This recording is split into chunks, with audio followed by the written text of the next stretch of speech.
Hi there, Sarah from Salt and Fire Spellworks. I wanted to update you on the new course that just dropped for the next lunar sequence and tell you about something that I've added to the course since the last time I talked to you about it.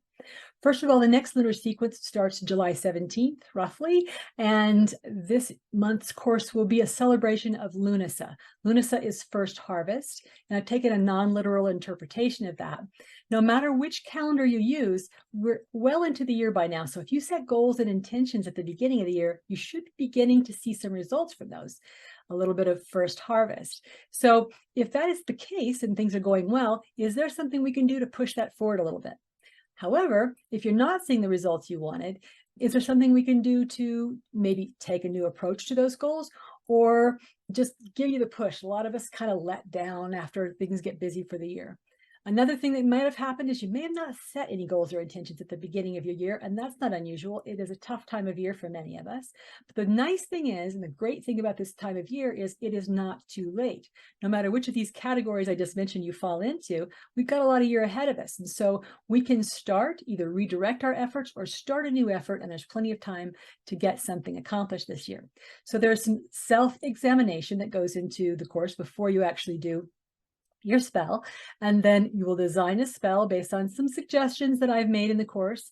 And once you've got your spell design and planned, you will execute it. We'll do it together, and I've given you a lot of guidance, which is, of course, as always, very flexible to fit your needs. It is a fire/sun spell, and that leads me to the next thing I wanted to tell you about. I have added to the course a group of what I call anytime tools. It's a collection of things that you can use anytime. Some of them are additions that you can add to any spell to increase the strength of them. There's also the ritual framework that I may have talked to you about before. But the big thing I've added is a document called Substitutions and Improvisations. And as I hope you figured out by now, my real goal here is to eliminate as many barriers to entry as possible for people who want to try magic.